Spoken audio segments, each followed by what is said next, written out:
Assalamualaikum warahmatullahi wabarakatuh. Halo semua, perkenalkan nama saya Feby Noviana dengan NIM 20110101040007. Saya dari Prodi Pendidikan Guru Madrasah Ibtidaiyah kelas D1. Video ini saya buat untuk memenuhi tugas akhir dari dosen pengampu Ibu Fatimah Azharo MPD, yaitu membuat media pembelajaran Bahasa Indonesia kelas 5. Materi pembelajaran Bahasa Indonesia kelas 5 ada 5, yaitu yang pertama fungsi aspek apa, di mana, kapan, siapa, mengapa, dan bagaimana dalam mencari informasi. Yang kedua yaitu teks penjelasan atau biasa disebut dengan teks eksplanasi. Yang ketiga yaitu iklan, keempat jenis-jenis pantun, dan yang kelima yaitu surat undangan.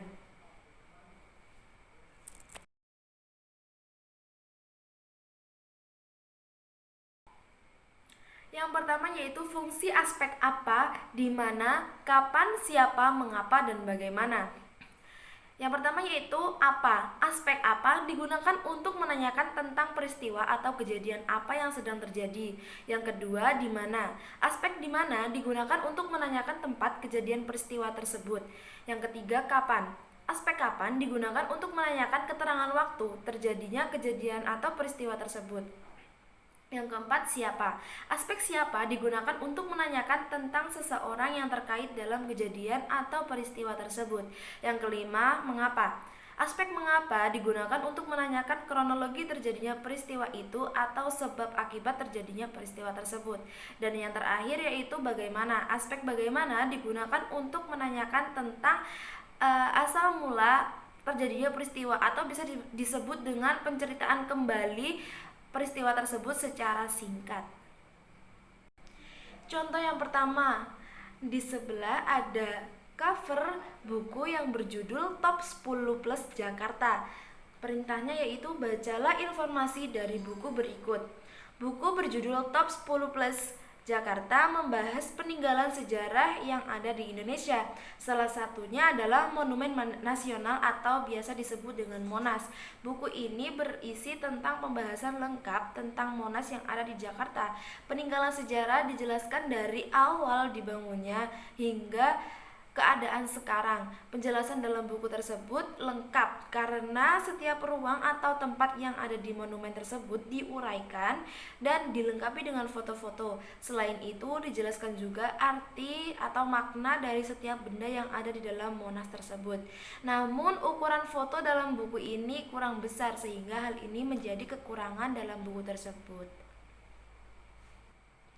Pembahasan. Hasil klasifikasi berdasarkan aspek-aspek informasi dari teks tersebut yaitu yang pertama, pada kalimat pertama, buku Top 10 Plus Jakarta membahas peninggalan sejarah yang ada di Indonesia. Kalimat tersebut merupakan aspek informasi apa? Yang kedua yaitu buku ini berisi pembahasan lengkap tentang Monas yang ada di Jakarta. Kalimat tersebut merupakan aspek informasi di mana. Yang ketiga yaitu peninggalan sejarah dijelaskan dari awal dibangunnya hingga keadaan sekarang. Kalimat tersebut menunjukkan aspek informasi mengapa. Dan yang terakhir, yang keempat yaitu penjelasan dalam buku ini lengkap karena setiap ruang atau tempat yang ada di monumen tersebut diuraikan dan dilengkapi dengan foto-foto. Kalimat tersebut merupakan aspek informasi bagaimana. Contoh yang kedua yaitu bacalah teks cerita berikut ini. Pada tanggal 14 Agustus 1945, Jepang secara resmi menyerah kepada sekutu di kapal Missouri. Tentara dan angkatan laut Jepang masih berkuasa di Indonesia karena Jepang berjanji akan mengembalikan kekuasaan di Indonesia ke tangan sekutu. Sultan Syahrir, Wikana, Darwis, dan Hairul Saleh mendengar desas-desus Jepang tersebut akan menyerah. Golongan muda mendesak golongan tua untuk segera memproklamasikan kemerdekaan Indonesia. Pada teks cerita tersebut, pembahasannya yaitu kalimat pertama, pada tanggal 14 Agustus 1945 merupakan kalimat aspek informasi kapan.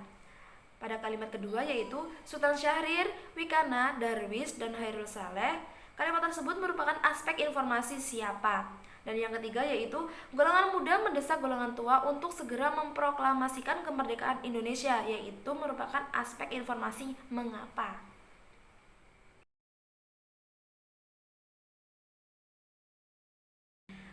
Perhatikan gambar di bawah ini. Apa yang terjadi dalam peristiwa di gambar tersebut? Ya, betul sekali. Peristiwa pada kedua gambar tersebut merupakan peristiwa fenomena alam. Melalui pengamatan tentang salah, kita tutupan, guys.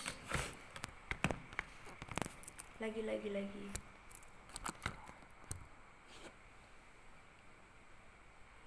Perhatikan gambar di bawah ini.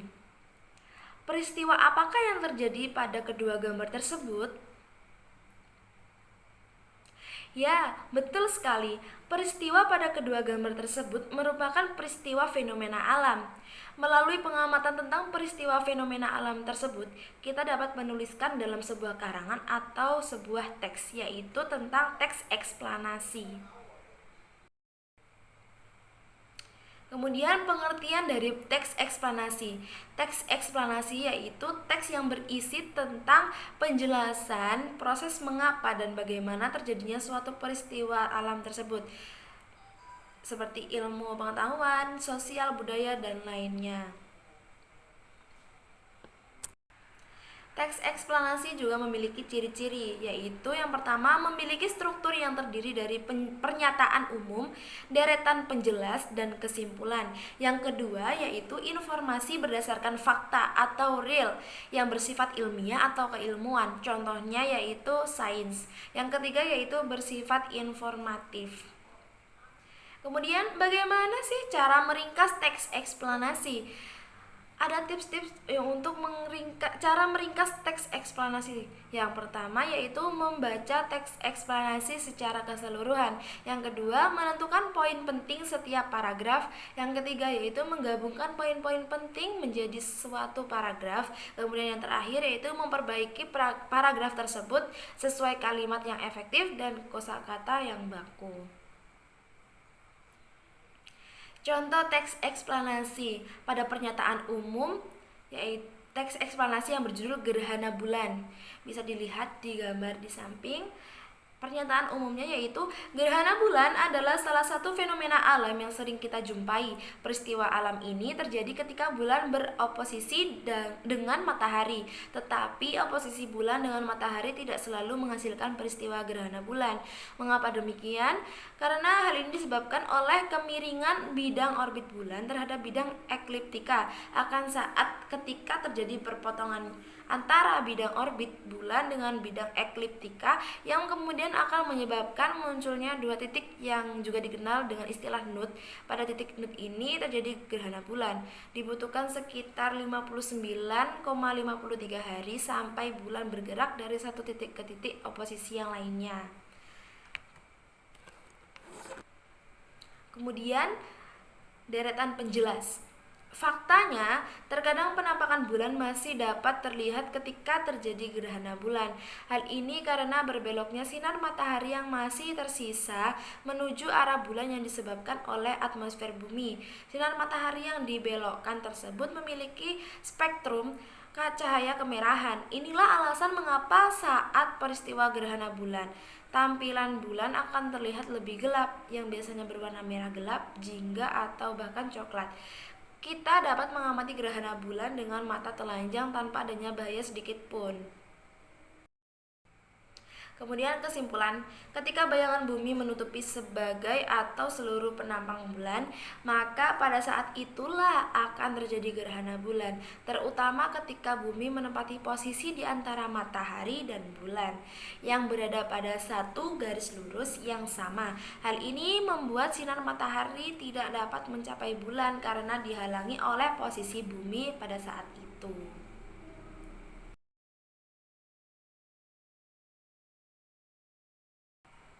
Kemudian iklan. Iklan merupakan sebuah informasi yang bertujuan untuk mendorong, membujuk, memberikan pengaruh. Kemudian iklan. Apa sih yang kalian ketahui tentang iklan? Ada yang tahu? Ya, betul. Betul sekali. Iklan merupakan sebuah informasi yang bertujuan untuk mendorong, membujuk, dan bahkan memberikan pengaruh pada halayak ramai atau kepada semua orang agar tertarik pada barang atau jasa yang kita tawarkan. Contoh iklan media cetak seperti koran, majalah, tabloid, dan lain-lainnya. Bisa dilihat pada gambar di samping. Pada gambar 1.1 terdapat iklan yang berisi tentang gaya hidup sehat. Kita perlu menjaga gaya hidup sehat seperti menjaga pola makan, makanan yang bergizi dan seimbang, kemudian tidak merokok dan juga menjaga aktivitas, melakukan aktivitas fisik yang sehat seperti itu. Kemudian iklan memiliki beberapa tujuan, yaitu yang pertama, memberitahukan kepada halayak ramai tentang suatu produk, barang, atau jasa. Yang kedua, yaitu memengaruhi halayak ramai tentang suatu produk atau barang jasa yang kita tawarkan.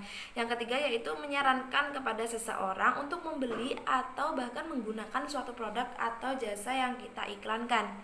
Yang keempat, yaitu memberikan informasi tentang produk jasa.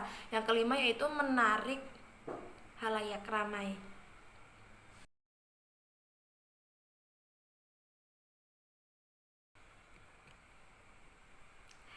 Kemudian yaitu jenis-jenis pantun. Jenis-jenis pantun ada 7. Yang pertama ada pantun kiasan, kemudian ada pantun cinta, pantun nasihat, pantun jenaka, pantun teka-teki, pantun agama, dan juga pantun peribahasa. Yang pertama yaitu pantun kiasan. Pantun kiasan ini biasanya berbentuk kiasan, jadi artinya tidak langsung terlihat namun tersirat. Contohnya, berjalan dalam gelap, dapatkan ular warna hitam, berkenalan tanpa menatap, bagai meraba dalam kelam. Yang kedua yaitu pantun cinta. Pantun ini berisi tentang pesan-pesan cinta, keromantisan, perasaan rindu antara dua insan yang sedang dimabuk asmara. Aduh. Contohnya yaitu, walaupun laut di kayu, tapi mengapa terasa rata? Walaupun dirimu jauh, tetapi mengapa aku tetap cinta? Aduh. Yang ketiga yaitu pantun nasihat. Pantun nasihat ini biasanya digunakan untuk memberikan pesan moral kepada pendidik. Pesan-pesan ini juga baik untuk pendidikan, jadi bersifat mendidik.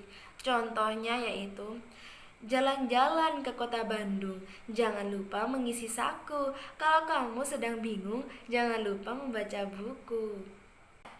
Yang keempat yaitu pantun jenaka.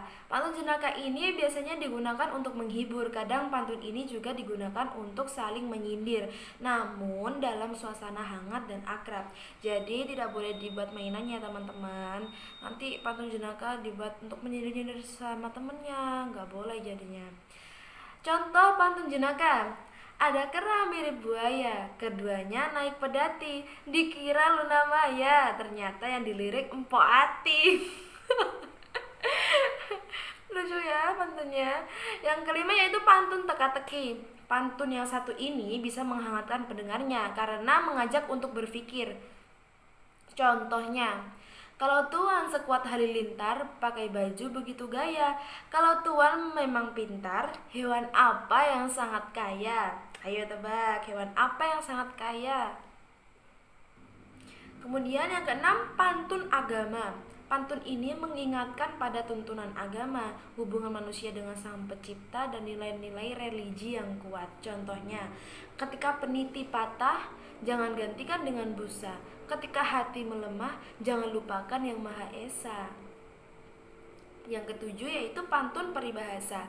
Pantun ini tentu saja penuh dengan peribahasa. Contohnya, berakit-rakit ke hulu, berenang-renang ke tepian, bersakit-sakit dahulu, bersenang-senang kemudian.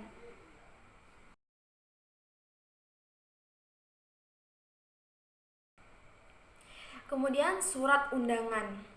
Surat undangan merupakan surat yang berisi tentang pemberitahuan dan permintaan kesediaan seseorang untuk menghadiri suatu acara atau kegiatan. Kalimat yang digunakan dalam undangan haruslah efektif, yaitu singkat, padat, dan jelas. Tujuannya yaitu agar orang yang membaca dapat segera mengerti isinya. Surat undangan dibedakan menjadi 3 jenis, yaitu yang pertama ada undangan resmi, undangan setengah resmi, dan undangan tidak resmi. Yang pertama, undangan resmi. Undangan resmi biasanya mengatasnamakan instansi atau organisasi kedinasan. Biasanya dipergunakan untuk kepentingan kedinasan. Ada beberapa kriteria yang harus dipenuhi dalam pembuatan surat undangan resmi, yaitu sebagai berikut. Yang pertama, kop surat. Yang kedua, tanggal pembuatan surat. Yang ketiga yaitu nomor surat, jangan lupa. Dan yang keempat, halaman atau halaman pada undangan tersebut. Dan yang kelima yaitu lampiran. Yang keenam, alamat tujuan. Yang ketujuh, salam pembuka. Yang kedelapan, isi surat tersebut.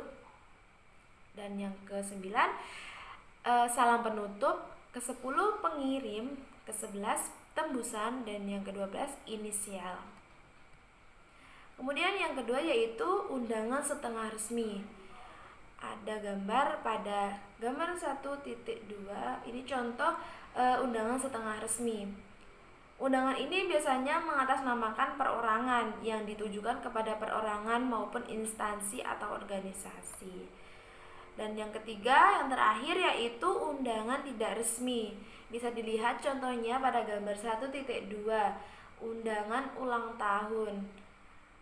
Undangan ini biasanya mengatasnamakan perorangan yang ditujukan kepada perorangan juga untuk kepentingan perorangan, seperti undangan ulang tahun, undangan perayaan kelahiran, seperti itu.